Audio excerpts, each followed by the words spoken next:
Puji nama Tuhan, jemaat Tuhan, di malam hari ini kita kembali berkumpul untuk mendengarkan renungan firman Tuhan. Mari sebelum itu kita tundukkan kepala, kita akan berdoa.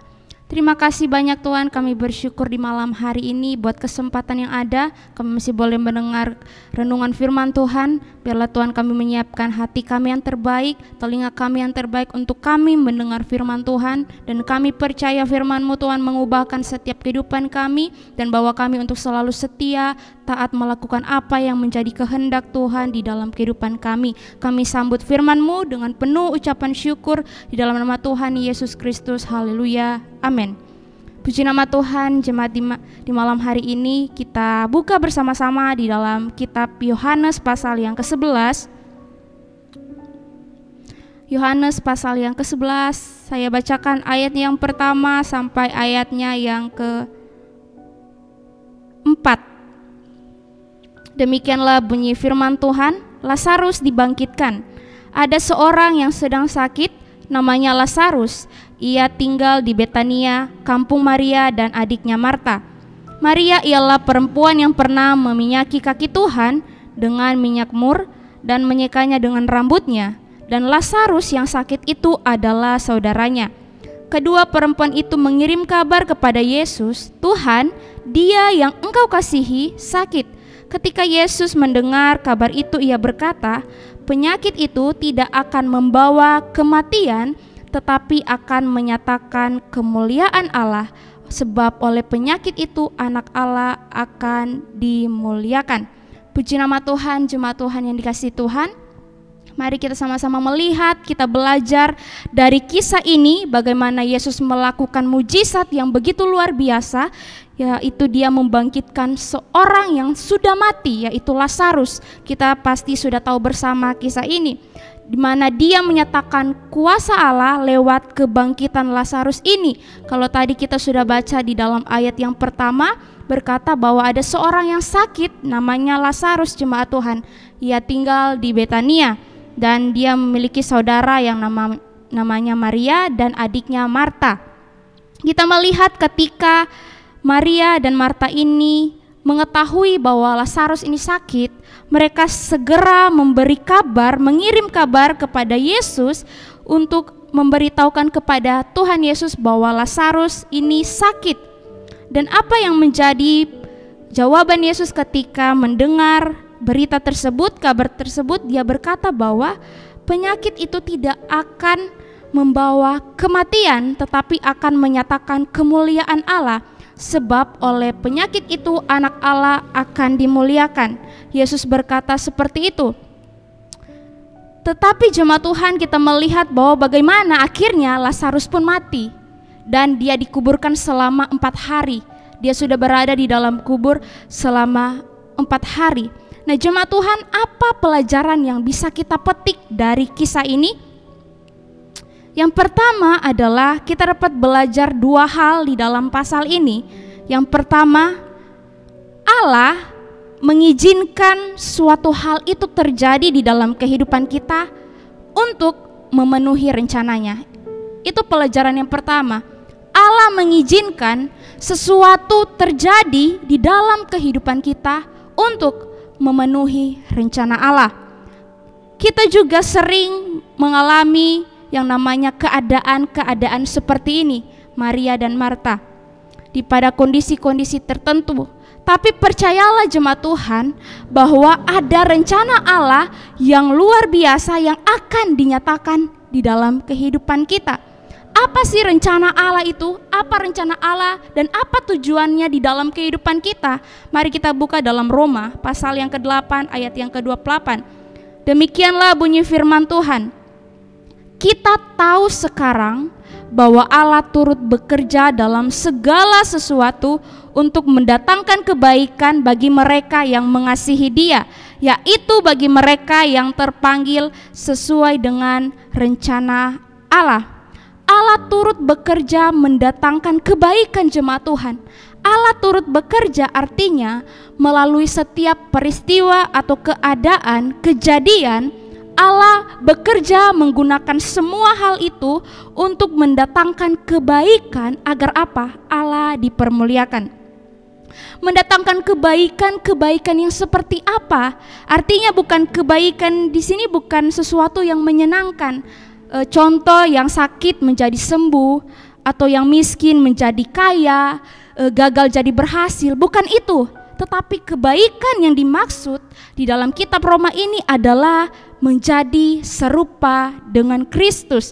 Bagaimana Allah turut bekerja di dalam setiap kehidupan kita untuk mendatangkan kebaikan bagi mereka yang mengasihi Dia. Jadi keadaan apapun bisa dipakai Allah untuk apa? Membentuk kita menjadi serupa dengan Kristus, jemaat Tuhan, agar Allah dimuliakan. Jadi segala keadaan, situasi yang kita hadapi, kondisi yang kita hadapi, percayalah bahwa Allah punya rencana. Rencananya itu apa? Yaitu menjadikan kita serupa dengan Kristus, jemaat Tuhan. Dan pelajaran yang kedua yang bisa kita ambil di dalam kitab Yohanes pasal yang ke-11 tadi, kita baca ayatnya yang ke-6. Yohanes pasal yang ke-11 ayat yang ke-6 berkata, namun setelah didengarnya bahwa Lazarus sakit, ia sengaja tinggal 2 hari lagi di tempat di mana ia berada. Menjadi pertanyaan yang luar biasa, ketika Yesus mendengar bahwa Lazarus sakit, ia sengaja untuk tinggal 2 hari lagi di tempat di mana dia berada. Ketika Maria dan Marta memberitahukan kepada Yesus bahwa Lazarus ini sakit, ia sengaja tinggal 2 hari, jemaat Tuhan. Tetapi mari kita lihat pada ayat yang ke-15. Karena itu Yesus berkata dengan terus terang, Lazarus sudah mati, tetapi syukurlah aku tidak hadir pada waktu itu, sebab demikian lebih baik bagimu supaya kamu dapat belajar percaya. Amin. Supaya kamu dapat belajar percaya. Pelajaran kedua adalah belajar percaya pada kehendak Allah. Belajar percaya pada kehendak Allah. Tujuannya apa? Agar Yesus tinggal selama 2 hari. Dia sengaja berbuat demikian agar apa? Kamu belajar percaya. Ini suatu hal yang sulit, jemaat Tuhan. Kalau kita baca kitab Yohanes pasal 11 ini, kita bisa melihat pada ayatnya yang ke-21, maka kata Marta kepada Yesus, Tuhan, sekiranya engkau ada di sini, saudaraku pasti tidak mati. Tuhan, sekiranya, seandainya engkau ada di sini, maka saudaraku tidak akan mati. Sulit untuk bisa belajar percaya. Dan kita bisa lihat di dalam ayatnya yang ke-26. Dan setiap orang yang hidup dan percaya kepadaku tidak akan mati selama-lamanya. Percayakah engkau akan hal ini? Yesus mempertanyakan hal tersebut kepada Marta.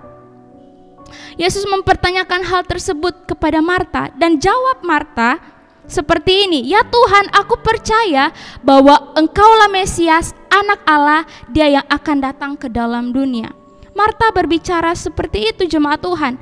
Tetapi kalau kita melihat pada ayat yang ke-39, ketika kata Yesus angkat batu itu, Marta, saudara orang yang meninggal itu, berkata kepadanya, Tuhan, ia sudah berbau sebab sudah 4 hari ia mati. Jawab Yesus, bukankah sudah kukatakan kepadamu, jikalau engkau percaya, engkau akan melihat kemuliaan Allah? Ketika Yesus bertanya, percayakah engkau? Marta berkata, iya Tuhan, percaya. Tetapi ketika Tuhan berkata, angkatlah batu itu, Marta berkata, Tuhan, dia sudah beberapa 4 hari dikubur, sudah berbau. Tetapi apa yang Tuhan katakan? Bukankah sudah kukatakan, jikalau engkau percaya, engkau akan melihat kemuliaan Allah? Percaya yang seperti apa yang Tuhan mau, jemaat Tuhan? Percaya yang seperti apa yang Tuhan inginkan? Bukan hanya sampai di perkataan kita, bukan hanya sampai di mulut kita, tetapi percaya di dalam hati kita. Itu yang Allah mau. Tuhan mau Marta percaya bukan hanya sampai di mulutnya saja, tetapi dalam hatinya. Seringkali jemaat Tuhan, doa yang belum terjawab seharusnya memotivasi kita untuk terus percaya. Itu seharusnya. Tetapi kebanyakan kita merasa bahwa waktu Tuhan terlambat dinyatakan di dalam kehidupan kita. Tetapi seharusnya doa yang belum terjawab itu memotivasi kita untuk percaya bahwa ada hal-hal yang besar yang akan Tuhan lakukan di dalam kehidupan kita. Ingat jemaat Tuhan, Tuhan itu tidak pernah terlambat. Amin. Tuhan itu tidak pernah terlambat. Waktunya selalu tepat. Tetapi persoalannya apa? Kita yang tidak sabar. Tuhan tidak pernah terlambat, waktunya tepat, tapi kita yang tidak sabar, itu yang jadi persoalannya. Jika kita percaya, kita akan melihat kemuliaan Allah, pertolongannya yang akan Dia nyatakan di dalam kehidupan kita. Jadi jemaat Tuhan yang dikasihi Tuhan, segala hal yang terjadi di dalam kehidupan kita itu bukanlah suatu kebetulan. Tetapi apa? Semua terjadi yang pertama karena Allah punya rencana. Amin. Yang kedua, agar apa?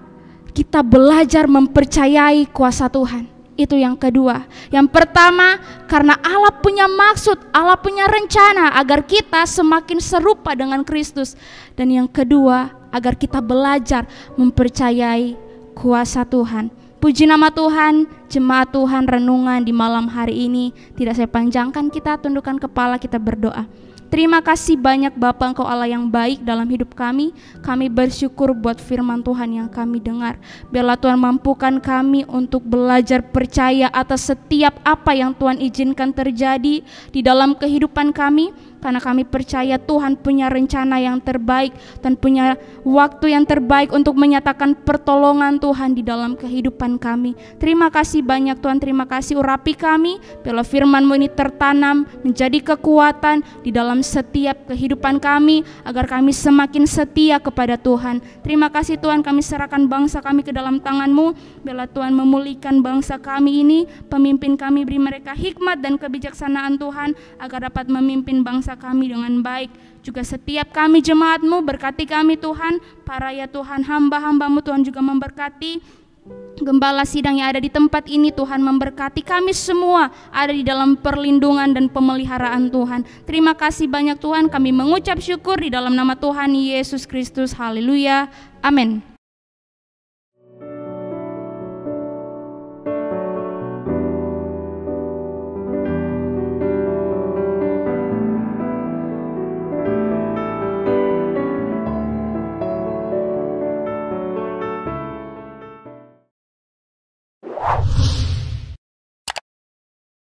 Subscribe channel YouTube GPDI Efrata Yogyakarta dan aktifkan lonceng notifikasinya untuk mendapatkan informasi seputar live streaming dan video khotbah terbaru lainnya.